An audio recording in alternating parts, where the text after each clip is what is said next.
আইন law and human রাইটসে দাঁড়িয়েছেন, তার নেতৃত্বে একটি আইন বিভাগীয় একটি টিম ফর্ম করেছি, যেটির কাজ হবে ডাকসু হওয়া পর্যন্ত কিংবা এরপরও কোনো শিক্ষার্থী কোনো ধরনের সাইবার বুলিংয়ের ভিকটিম হলে বা কোনো ধরনের নারী শিক্ষার্থী কোনো ধরনের সাইবার স্প্যাশামিংয়ের শিকার হলে তারা যদি আমাদের সেই সম্পাদক পদপ্রার্থীকে নক করেন বা আমাদেরকে নক করেন, আমরা তার টিম দিয়ে তার সেই লিগ্যাল টিম দিয়ে আইনি সকল প্রক্রিয়া আমরা সহযোগিতা করবো। ঢাকা বিশ্ববিদ্যালয়ের যে কোনো শিক্ষার্থী আমাদের টিমকে নক দিলে ইনশাল্লাহ আমরা লিগ্যাল প্রসিডিউরে যা যা হেল্প করতে হয় সেই আইনি টিমকে আমরা আপনাদের কাজে কোঅপারেট করবো ইনশাল্লাহ। সেই জায়গাটি থাকবে আমাদের এই জায়গায় জিরো টলারেন্স। তারপর হচ্ছে আমরা আরেকটা জিনিস চাই, সেটা হচ্ছে এই ইউনিভার্সিটি একটা মাল্টিকালচার জায়গা, সেই ডাইভার্স কালচার, ডাইভার্স অ্যাপ্রোচের, ডাইভার্স চিন্তা মানুষগুলো একসাথে একটা মিথস্ক্রিয়ার মধ্যে দিয়ে ক্যাম্পাসটা করবে, তাদের চিন্তাগুলো বলবে। এই বৈচিত্র্যময় ক্যাম্পাসে সবার মতগুলো স্বাধীনভাবে বলবে, কেউ কারোর উপর চাপিয়ে দেবে না। একটা মার্কেট প্লেস অফ আইডিয়ার কথা আমরা আগে থেকে বলে আসছিলাম, সেটাই আমরা চাই। এখানে দ্বিমতকে চাপাই দেওয়া হবে না, দ্বিমতকে আমরা বৈচিত্র্য মত হিসেবে দেখতে চাই, মতের বৈচিত্র্য হিসেবে দেখতে চাই, সেটিকে আমরা পারস্পরিক আলিঙ্গন করে নিব। এরপরে হচ্ছে এই ক্যাম্পাসটা আমরা বারবার বলেছি এটা একটা বেশি ওভার পলিটিক্যাল ইনস্টিটিউট হয়ে গেছে, জায়গাটা এরকম হওয়া উচিত না। আমরা বারবার বলেছি আমরা সবগুলো সংগঠন মিলে 22-23টা সংগঠন ফাংশন করে, সবগুলো সংগঠন মিলে আমরা 50% প্রতিনিধিত্ব করি না। বেশিরভাগ শিক্ষার্থী, মোর দেন 50% শিক্ষার্থী কোনো রাজনীতি কী করলো, কে কার বিরুদ্ধে কী বলবেন, কী বলছেন, কী প্রেস কনফারেন্স করছেন, কী অভিযোগ দিচ্ছেন, এগুলো নিয়ে বোদার না। তিনি চিন্তা করেন সাধারণত তার ক্যারিয়ারটা কেমন করে গড়ে উঠবে। আমি সব সংগঠনকে অনুরোধ করবো আপনাদের রাজনৈতিক কর্মসূচি কমিয়ে নিয়ে এসে শিক্ষার্থীদের কল্যাণের কর্মসূচি বাড়ান। আপনি নিজেকে রিভিউ করেন শিক্ষার্থীদের কল্যাণে কী কর্মসূচি করছেন। আমাদের জায়গা থেকে আমরা সেভাবে শিক্ষার্থীদের কল্যাণের কর্মসূচিগুলো জারি রাখার চেষ্টা করছি। আমাদের ম্যান্ডেট, আমাদের কমিটমেন্ট হলো এই বিশ্ববিদ্যালয়টিকে আমরা একটি একাডেমিক ইনস্টিটিউটে রূপান্তর করবো, যা যা ক্রাইসিস সেগুলোকে আমরা অ্যাড্রেস করবো। আপনারা দেখেছেন যে এর আগের দিন একজন শিক্ষার্থী কর্তৃক আমাদের বিশ্ববিদ্যালয়ের আরেকজন শিক্ষার্থীকে, একজন প্রার্থীকে একটা হুমকি প্রদানের পর সবাই এটা নিয়ে রাজনীতি করার চেষ্টা করছিল। আমরা সেই রাজনীতির জায়গায় না এসে আমরা লিখিত অভিযোগ দায়ের করেছি, প্রশাসনকে চাপ দিয়েছে দ্রুত ব্যবস্থা নেওয়ার জন্য। প্রশাসন প্রাথমিকভাবে তাকে বহিষ্কার করেছে এবং ফার্দার 6 মাসে বহিষ্কার করেছে, সেটি নাকি প্রক্টোরিয়াল বডি, সেটুকু ক্ষমতা, বাকিটুকু আরেকটু প্রসিডিউর আগাতে হবে। আমরা এই জায়গায় জিরো টলারেন্স, আমাদের শিক্ষার্থী বোনদের সেফটির জন্য তিনি যে মতই হোক না কেন, যিনি শিক্ষার্থী বোন তিনি আমার বোন, তিনি যে মতোই বিলং করেন না কেন, তার প্রতি কোনো ইনজাস্টিস হলে, তিনি কোথাও ভিকটিম হলে তার ব্যাপারে আমরা এই স্ট্যান্ড আমরা ক্লিয়ার রাখবো। সেটা রাজনীতি করার জন্য না, সেটার জন্য রাজনৈতিক এজেন্ডা বানানোর অভিপ্রায় কারো থাকা উচিত না, বরং প্রত্যেক দলেরই উচিত যে কোনো বোন ভিকটিম হলে তাকে হেল্প করা। বরং আমরা সেই নারী বোনকে বলেছিলাম, শিক্ষার্থী বোনকে, যে আপনি যদি মামলা করতে চান আমাদের টিম রেডি আছে, আপনারা বললে আমি রেডি করে দেবো। প্রেস কনফারেন্সে এসে বলেছি। এবং গতকালকে প্রেস কনফারেন্স করে যখন আমরা বিভিন্ন কিছু নিন্দা জানিয়েছিলাম আর বিভিন্ন কিছু শো করেছিলাম, এরপরে দেখেছি অনেক কেউ বরং সেগুলো নিয়ে আবার অন্য নোংরামিতে লিপ্ত হয়েছে। খুবই দুঃখজনক। আসলে শিক্ষার্থীরা, ঢাকা বিশ্ববিদ্যালয়ের শিক্ষার্থীরা খুবই ম্যাচিওর। আপনারা রাজনীতি করতে যাবেন, আওয়ামী লীগ তার সামগ্রিক ক্যাপাসিটি দিয়ে 15 বছর কোলে উঠতে পারে না, পালাইতে হয়েছে, এটাই আউটপুট। যখন আপনি বাজারে পৌঁছে যাবেন একদিন শেষ আপনাকে ভুগতে হবে। সবাইকে আহ্বান করবো সুন্দর ক্যাম্পাস বিনিময়ে আসার জন্য। আমাদের আজকে দেখেছেন রায় দিয়েছে, হাইকোর্টের রায় সংক্রান্ত ইস্যু আপনারা দেখেছেন, সেটার ব্যাপারে ফিডব্যাক হলো, নাম্বার 1, যিনি হাইকোর্টে রিড করেছেন, রিড দায়ের করেছেন, তার দ্বিমতের প্রতি, তার অ্যাপ্রোচের প্রতি আমি শ্রদ্ধাশীল। আর রিপিট, যে যিনি হাইকোর্টে রিড করেছেন আমার বিরুদ্ধে, আমার ব্যাপারে, তার এই দ্বিমতের প্রতি আমি শ্রদ্ধাশীল ছিলাম, এখনও শ্রদ্ধাশীল। দ্বিতীয় হচ্ছে, বাংলাদেশে বিদ্যমান আইনের শাসনে যেই প্রক্রিয়া 24 পরবর্তী সময়টা, সেটি আইনের শাসনের প্রতি আমি বিশ্বাসী এবং শ্রদ্ধাশীল। তৃতীয় হচ্ছে, সর্বোচ্চ আদালত ন্যায় বিচার নিশ্চিত করছেন বলে আমি বিশ্বাস করছি, এবং সেটি এই যে ডাকসু বানচাল হওয়ার যে ষড়যন্ত্র বলে মনে হচ্ছিল আমাদের কাছে, অনেক আলাপ আসছিল, সেই জায়গা থেকে ডাকসু যে হচ্ছে, সব কিছু কন্টিনিউ হচ্ছে, ন্যায় বিচার নিশ্চিত হচ্ছে, সেই জায়গা থেকে আমি সেটার প্রতি সুক্রিয়া জানাচ্ছি সংশ্লিষ্ট সবার প্রতি, যারা ন্যায় বিচার নিশ্চিতে সহযোগিতা করেছেন, এবং ডাকসু যত সময় হচ্ছে শিক্ষার্থীদের প্রত্যাশাটি পূরণ হচ্ছে। এরপরে হচ্ছে, এই মামলার ব্যাপারে আমি মনে করি এই মামলায় কেউ হারে নাই, তিনি হেরেছেন, আমি হেরেছি, তিনি জিতেছেন, আমি জিতেছি, এই ফ্রেমওয়ার্ক না। ডাকসুটা টাইমলি হচ্ছে, জাস্টিস হচ্ছে, সবাই জিতেছে, সবাই জয়ী হওয়া, শিক্ষার্থীরা জয়ী হওয়া, টাইমলি ডাকসুটা হওয়া, সব কিছু ঠিকঠাক হওয়া, ন্যায় বিচার নিশ্চিত হওয়া, এর মধ্যে দিয়ে সবাই জয়ী হওয়া। কে জিতেছে কে হেরেছে এই অ্যানালাইসিস এখানে হওয়া উচিত না। আর সর্বশেষ হচ্ছে, এই ডাকসু নিয়ে অনেক আলাপ হয়েছে, অনেক কিছু হয়েছে, অনেক কথা ছোড়াছড়ি হয়েছে, পাল্টাপাল্টি অনেক অভিযোগ হয়েছে, এসব বাই ছেড়ে দেয়, এসব আলাপ বাদ দিয়ে আমরা সবাই মিলে ডাকসু নির্বাচনটা পারফেক্টলি করি, সবাই কম্পিট করি, শিক্ষার্থীরা তাদের ভোট দিক, মতামত দিক, যিনিই জিতবেন, ভোট যে দিক না কেন, তিনি সবার প্রতিনিধি হয়ে রোল প্লে করবেন, যিনি জয়ী হবেন শিক্ষার্থীদের প্রতিনিধি হয়ে তিনি ফাংশন করবেন, সেই জায়গাটি সবাই মিলে অংশগ্রহণ করবেন, সেই জায়গাটি থাকবে বলে বিশ্বাস করছি। আর আমাদের ইশতেহারের জায়গায় আপনারা দেখেছেন, আমরা বারবার বলেছি, সেদিন ইশতেহারে আমাদের 6 ইয়েস 6 নো আমরা বলেছি, আমরা 6টা বিষয়ে ইয়েস বলেছি আর 6টা বিষয়ে নো বলেছি। আবার 12 মাসে 36টা মৌলিক কাজকে আমরা টার্গেট দিয়েছি। ক্যাম্পাসকে রিফর্ম করার জন্য 36 জুলাইকে মাথায় রেখে আমরা 36টা রিফর্মের মৌলিক প্রজেক্ট নিয়েছি, 12 মাসে 3টা করে 36টা কাজ আমরা করবো, ক্যাম্পাসটা আমূল চেঞ্জ হবে। এর বাইরে আমাদের সম্পাদক মণ্ডলীরা প্রত্যেকের 12 মাসে বিজয়ী হলে কী কী কাজ করবে এক্সিকিউটিভ প্ল্যানে করেছে, কোন মাসে কী কাজ করবে সেই প্ল্যানটা আমাদের ওয়েবসাইটে পাবেন, www.unitedstudentalliance.org, সেখানে পাবেন ওয়েবসাইটে। আমরা পূর্ণাঙ্গ ইস্তেহার সেখানে দিয়েছি। আর 6 ইয়েসে যেগুলো নিরাপদ ক্যাম্পাস, আবাসন সংকট সমাধান, নারী শিক্ষার্থীদের নিরাপত্তা, চিকিৎসা সুবিধা ও স্বাস্থ্যসম্মত খাবার, উন্নত পরিবহন, ক্যারিয়ার গঠনের তথ্য ও পর্যাপ্ত তথ্য ও সেবা। তারপর 6 নো যেগুলো, সেগুলো হচ্ছে কর্তৃত্ববাদী রাজনীতি, নির্যাতন ও সহিংসতার ব্যাপারে একদম জিরো টলারেন্স, নো থাকবে। গেস্ট রুম গণরুম কালচার যাতে কেউ শুরু করতে না পারে সেই প্রচেষ্টা আমাদের যাত্রা অলওয়েজ থাকবে। বৈষম্যমূলক নীতি এবং আচরণ যা যা আছে সেগুলো মূলোৎপাটনে আমাদের যাত্রা অব্যাহত থাকবে। মাদক, ছিনতা এবং চাঁদাবাজি যাতে একদম জিরো লেভেলে নিয়ে আসা যায় সেই সংগ্রাম আমাদের যাত্রা থাকবে।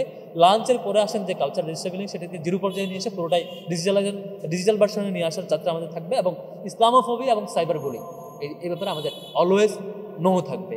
এই 6 ইয়েস এবং নোর যাত্রা আমরা জারি রাখবো বলে আমাদের সংগ্রাম, এই সংগ্রাম আমরা ডাকসুতে জয়ী হই কিংবা জয়ী না হই, কিংবা ভোট পায় কিংবা ভোট না পায়, এই ইস্যুর সাথে রিলেটেড। আপনারা দেখেছেন আমাদের জায়গায় এর আগে থেকে আমাদের প্রার্থীরা এক একজন এক এক প্ল্যাটফর্ম থেকে এই যাত্রাগুলো জারি রেখেছেন। আমরা শিক্ষার্থীদের ম্যান্ডেট পেয়ে জয়ী হয়ে আসলে আমরা আমাদের জায়গা থেকে বিশ্ববিদ্যালয়ের সামগ্রিক রিসোর্সে শিক্ষার্থীদের ম্যান্ডেট দিয়ে এই মৌলিক জায়গায়, এই মৌলিক অধিকারের জায়গায় 6টা ইয়েসের জায়গায় আমরা সিরিয়াস থাকবো, 6টা নোর জায়গায় আমরা সিরিয়াস থাকবো।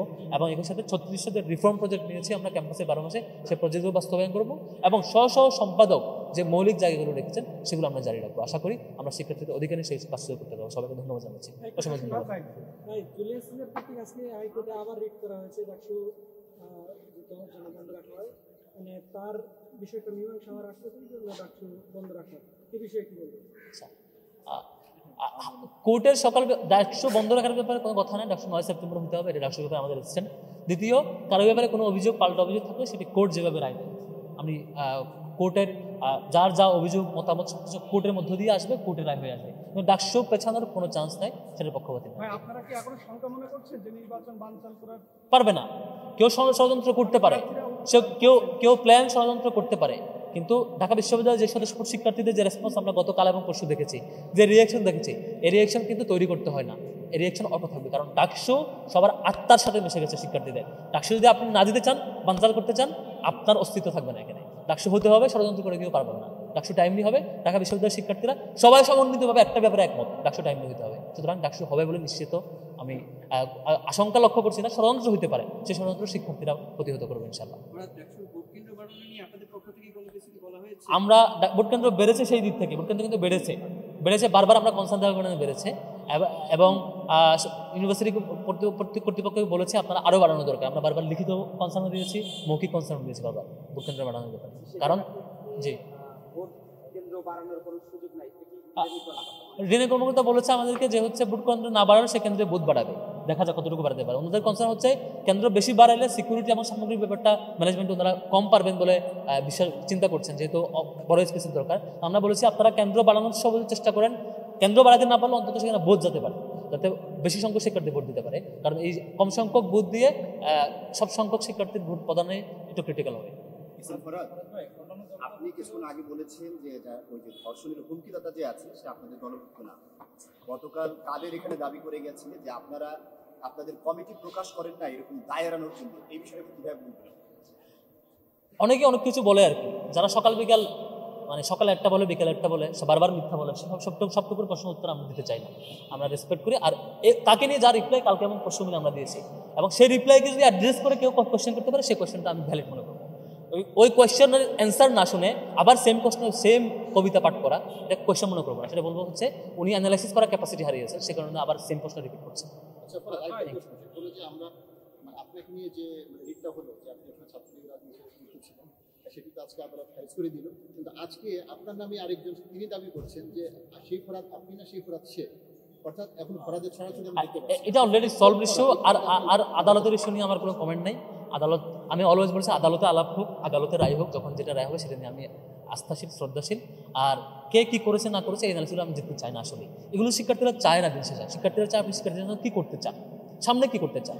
বারবার এই যে ঝগড়া করা, একেবারে বিরুদ্ধে করা, এগুলো হয়তো মিডিয়ায় হাইপ ওঠে, পারস্পরিক অনেক ভিউ হয়, অনেক আলাপ হয়। ঢাকা বিশ্ববিদ্যালয়ের শিক্ষার্থীদের একটুও কল্যাণ হয় না। সবার জায়গাতে কাছে হওয়া উচিত শিক্ষার্থীদের কল্যাণটা আমরা কী করতে পারি। যে কাজগুলো শিক্ষার্থীদের কোনো কল্যাণ নাই সেগুলো নিয়ে আলাপচারিতা করা, আপনার ডাকসুকে রাজনৈতিক এজেন্ডা বানানো, এটা মানে দ্বিচারিতা। রাষ্ট্রকে রাজনৈতিক কাজে না বানায়, রাজনৈতিক কল্যাণের জন্য, নিজের কল্যাণের জন্য কাজে না লাগিয়ে শিক্ষার্থীর জন্য আপনি কি করতে চান, আপনার কতটুকু ক্যাপাসিটি আছে, কোথায় ইমপ্রুভ করার জায়গা আছে, আমার ম্যান্ডেট কি, আমি শিক্ষার্থীর কাছাকাছি যাওয়া উচিত, সে কাজগুলো হওয়া উচিত। Thank you. অন্যান্য দলগুলো বলছিল যে তারা নির্বাচনকে কেন্দ্র করে নীল নকশা দিতে পারছে, এক্ষেত্রে আপনারা কোন নকশা দিতে পারছেন? ওটা দিয়েছি ষড়যন্ত্র থাকতে পারে, কিন্তু শিক্ষার্থীরা, ঢাকা বিশ্ববিদ্যালয়ের শিক্ষার্থীরা যথেষ্ট সচেতন, এটা প্রতিহত করবে। Thank you.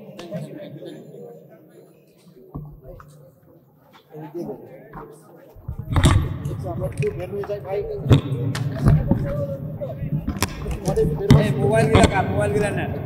করবেন বা জিতলে পরে শিক্ষার্থীদের জন্য কি করবেন, শিক্ষার্থীদের কাছে যে কি পৌঁছাতে চান, সেই বয়ান থেকে সরে এসে কিভাবে মানে একটার উপর দায় চাপায় দেওয়া যায়, একে অপরের বিরুদ্ধে বলে মানে রাজনীতি করা যায়, সেই চেষ্টাটা কন্টিনিউ হচ্ছিল। আমরা সবাইকে আহ্বান করব, আমরা সবাই মিলে একটা সুস্থ কম্পিটিশনে আসি, সবাই মিলে সবার কথাগুলো, যার কথাগুলো বলি, একে অপরের ভুল থাকলে সেটি ক্রিটিসিজম করি নিয়মতান্ত্রিক প্রক্রিয়ায়। কিন্তু যেই প্রক্রিয়া গত কয়েকদিন হয়েছে, এখানে শিক্ষার্থীরা দিন শেষে এটা আরও এই ব্যাপারে আতঙ্কিত হবে, ভয় পাবে। আওয়ামী রাজনীতি ফিরিয়ে আনলে শিক্ষার্থীরা আগে যে ভয় পেত, সেই ভয় এখন নিশ্চয়ই পাবে না, এখন বরং তাদেরকে প্রতিহত করবে। আমরা সব সংগঠনের প্রতি অনুরোধ করব, এই যে জসিমউদ্দিন খান জসিমউদ্দিন, তিনি চোখ হারিয়েছেন, তিনি আমাকে কালকে ফোন দিয়ে বলছেন, ভাই আমি তো চোখ এই জন্য হারাইনি, আমার চোখ হারানোটা সার্থক হইতো, আমি হয়তো আন্তর্জাতিক বিষয় সম্পর্কে দাঁড়াইছি, এটা দাঁড়ানোর কোনো ফ্যাক্টর না। আমার চোখ হারানোটা সার্থক হইতো যদি এই ধরনের ঝামেলাগুলো না হইতো, বাজে রাজনীতি আবার না ফিরতো, এই যে একটা শিবির দল ধরে জবাই করে স্লোগানগুলো না হইতো, আবার আওয়ামী নেগেটিভ ফিরে না আসতো। এটা আমাদের ব্যর্থতা, সামগ্রিক ব্যর্থতা। যদি আমরা এত বড় একটা জুলাই গণ অভ্যুত্থান হওয়ার পরে, এত মানুষের শহীদ হওয়ার পরে আমরা একটা সুন্দর ডেমোক্রেটিক পরিবেশ ক্যাম্পাসে দিতে না পারি। আমাদের গতকালকে থেকে আমরা দেখেছেন, গতকালকে আমাদের ছাত্রী হলে প্রজেকশন মিটিং ছিল ফজিলুদ্দিন মুজিব হলে। আমরা নারী শিক্ষার্থী বোনদের স্বতঃস্ফূর্ত রেসপন্স পেয়েছি, শিক্ষার্থীরা তাদের কথাগুলো বলেছে, তাদের কনসার্নগুলো শুনেছে, আমরা তাদের পরামর্শগুলো নোট নিয়ে এসেছি, তাদের নোট করার সাজেশনগুলো আমরা নিয়ে এসেছি, তাদের প্রশ্নগুলোর উত্তর দিয়েছি, তাদের অভিযোগগুলো শুনেছি, আমাদের কনসার্নগুলো জানিয়েছি দীর্ঘক্ষণ জুড়ে, শিক্ষার্থীদের সেই রেসপন্স আমরা পেয়েছি। আজকে আমাদের শামসুন্নাহার হলে যাবো, সেখানে প্রজেকশন মিটিং, সেখানে শিক্ষার্থীদের ইনশাআল্লাহ রেসপন্স পাবো। আমরা দুপুরের পর থেকে কাটিয়েছি জগন্নাথ হলে, সেখানকার ছাত্র সংগঠনগুলো, বিশেষত ছাত্রদল বা বাম সংগঠন, যারা অ্যাক্টিভিস্ট, তাদের সাথে আমরা কথা বলেছি, তাদের দ্বিমতগুলো শুনেছি, বৈচিত্র্য মতগুলো শুনেছি, অভিযোগগুলো শুনেছি, আমাদের ব্যাপারে কনসার্ন শুনেছি। আমাদের একটাই জায়গা ছিল, তাদের কথাগুলো আমাদের শোনা প্রয়োজন, তাদের অভিযোগগুলো আমাদের শোনা প্রয়োজন, আমাদের কথাগুলো তাদেরকে শোনানো প্রয়োজন।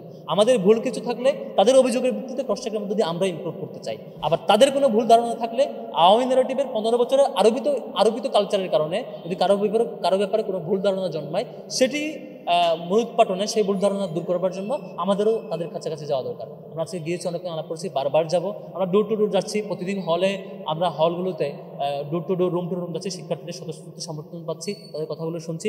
আমরা কমনভাবে কিছু মেসেজ বারবার দিতে চেয়েছি, সেটা হচ্ছে আমাদের নারীদের স্ল্যাট শামিংয়ের ব্যাপারে আমাদের জিরো টলারেন্স। আমরা আমাদের যিনি